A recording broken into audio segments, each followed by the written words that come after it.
From 17 once again, bringing you the next part in this Dead Money DLC video walkthrough. And as you can tell from the video so far, we're now approximately maybe 1/3 through this DLC. We're just going to be escorting Dog here to his final destination to start this gala. And it's going to entail a lot more Fallout stuff, basically. So everything you know and love about Fallout you're going to be seeing here, you're going to be doing here, because it's just a case of exploring through these abandoned ruins and being ever so careful to watch out for traps and killing every dude you come across, because they're ghost people, so it doesn't really matter. But you're probably thinking this entire place looks very, very similar, and the reality of this fact is it really does. And a little tip for you there: if you think there are enemies in the area but you're not quite sure, if you press back, you would usually wait, which on Fallouts allows you to kill time, but if there are enemies in the immediate vicinity, it won't allow you to do it. So as you can see, I pressed it there and that told me that there's some dude around here, but I'm not too sure where he is. So I'm having a little scout about and I find a workbench, but I don't think there's too much to really build on this DLC aside from if you're looking for duct tape or various other bits and bobs to try and make something. I think the only really useful things to make on New Vegas is the ammunition, because you can get perks that will enable you to make all sorts of different kinds of ammo for tons and tons of easy to access stuff. And a friend of mine swears by it because he basically says he can make the best ammunition for any gun just by using scrap bullets. So probably a good thing to look into. Not too sure what that perk is though, so I couldn't quote myself. And here we are, Salida del Sol.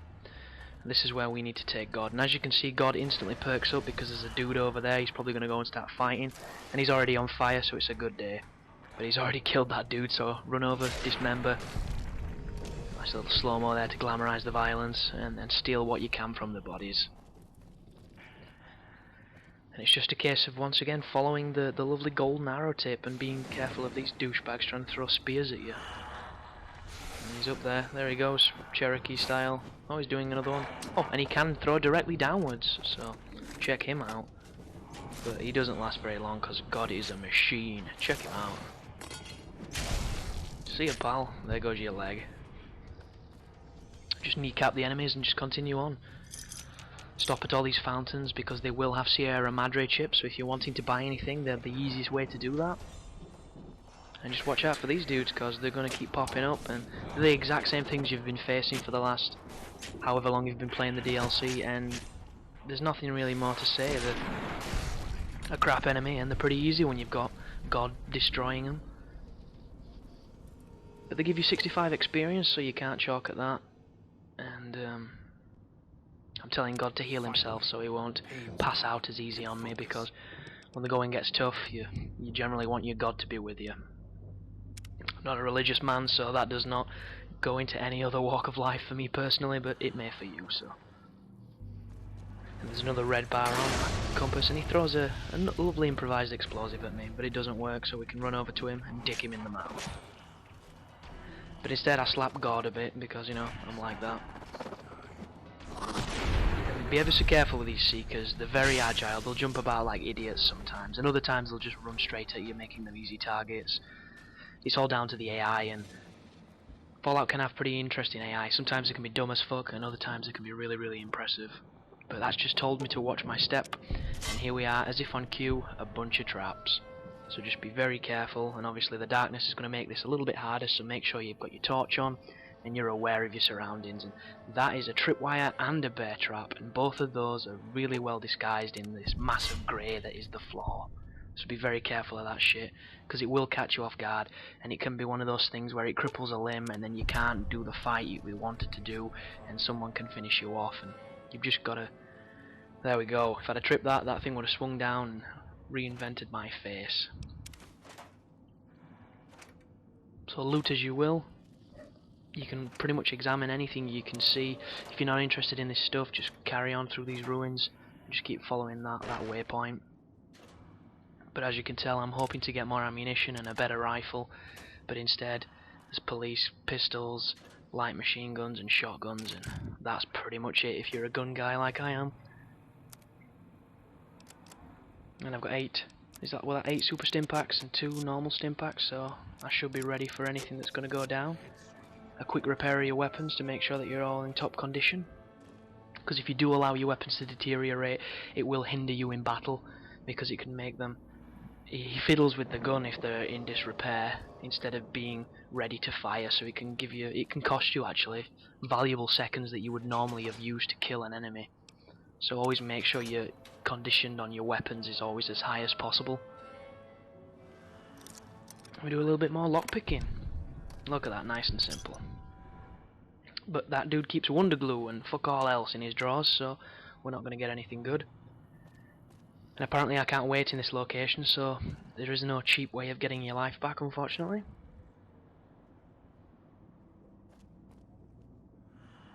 And another living room that looks like it was occupied by crack addicts.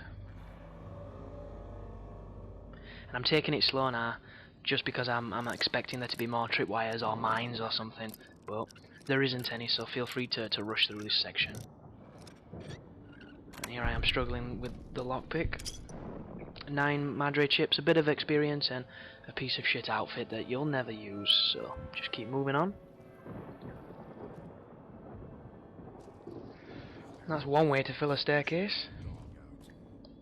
I don't recommend it if you ever want to use it again, but you know, that's why they call it derelict, ill repute. And God's in my way as usual.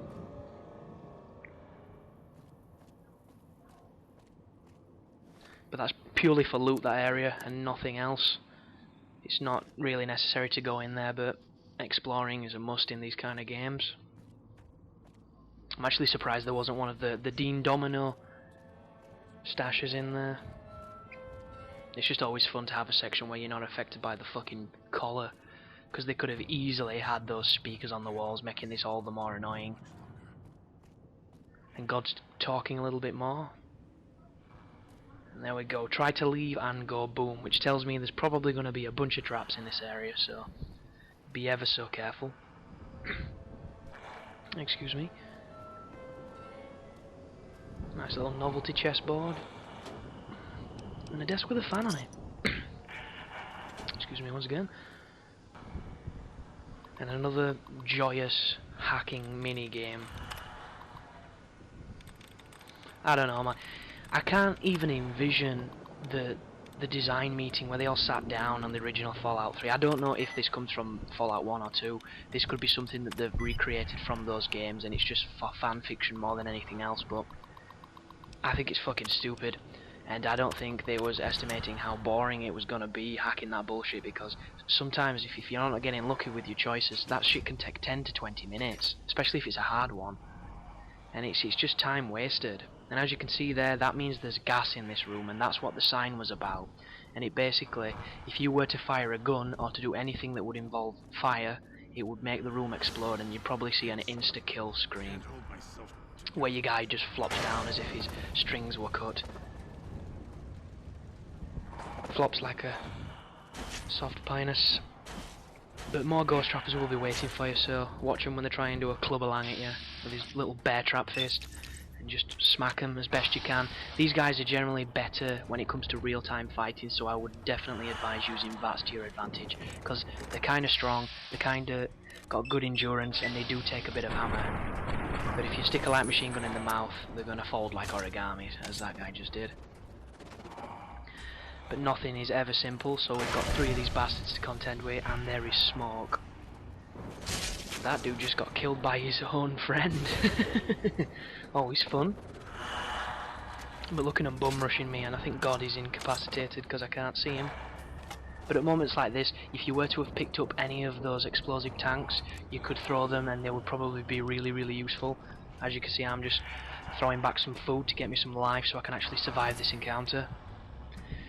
If you were a melee spec character, you'd have no trouble here, but seeing as I'm a gun guy, I'm making this unglamorous dance look even worse. I am proving a point though, even if your character isn't spec'd, you can still dig these guys by swinging a stick wildly. Just remember to keep circle strafing and watch out for the trappers, because the trappers are the equivalent of the boss dudes. The seekers are the underlings, and the trappers are the big bosses that turn up to make sure shit's getting done. And as you can see, this guy's taking way too much armor, but I end up popping his head at the end, so that's always fun. And there's always an arsehole in the crevices, so up there on the balcony there's going to be another dude. He's probably got one of the gas canisters, so be aware of that, but chances are he's just going to be throwing spears at you or some other shit. And it's just a case of taking it in your own stride. If your limbs are crippled, use your doctor bags or your stim packs.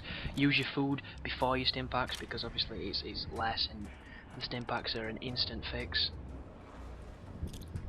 And just manage your inventory well, because you do pick up a lot of crap. There might not be a very wide choice of weaponry, but there's a few things that maybe you've not tried before, so like the dynamite.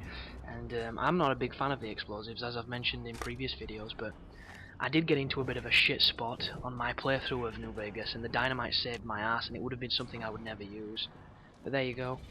God's on his back, doing fuck all. And I know that dude's up there, so I'm going to try and throw a cheeky dynamite at him. And unlike Call of Duty, it doesn't give us a nice little 100 XP to tell us that shit died. And there's still a red bar on my map, so I know he's probably still alive. Another fountain. Another looting session. And I'm just going to push on. It's a case of God will get up when I get at a certain distance away from him, because I need him, so the game's kind that way. And it should resuscitate him, because this is literally where he needs to be. And there we go, the Salida switching station. And I don't know if you remember in the other video, but Dog mentioned that it'd probably be good to have him around because he's nice and strong, and they need him to flip the switch. And I don't know about you, but those switches look like something in any household, so I think any fucker could really flip them. It's just the game trying to be more dramatic. And there's our elusive ghost harvester that we need to finish off. And he nails me with the firebomb, what a dick. And it knocks me down, because, you know, that shit's fun. For some reason I'm carrying dynamite, never good. But here we go, bit of close quarters action. Time for this guy to say goodnight to a limb. And I've backed up there because there's the noxious cloud, and if you can avoid that shit, you're going to be in a lot better shape, because it will slowly drain your life and it also fucks with your vision. So just be aware and just manage your environment. See ya. Ooh. Just golf-teed his face. And after that, God should shrug himself back up. You gonna animate? There we go, check that out. That was like some David Blaine shit, that.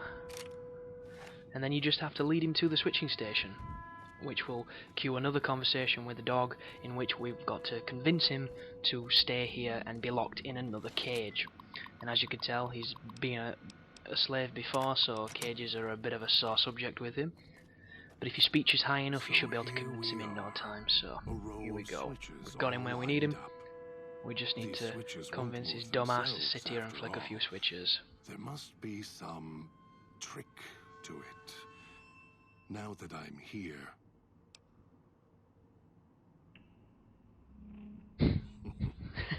You can lead me to water.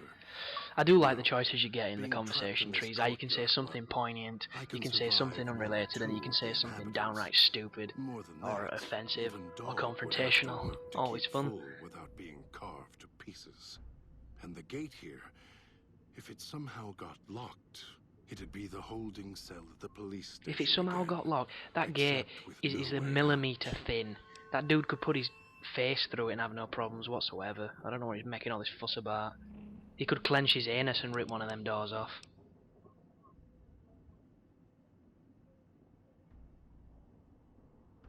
You're right, but trust?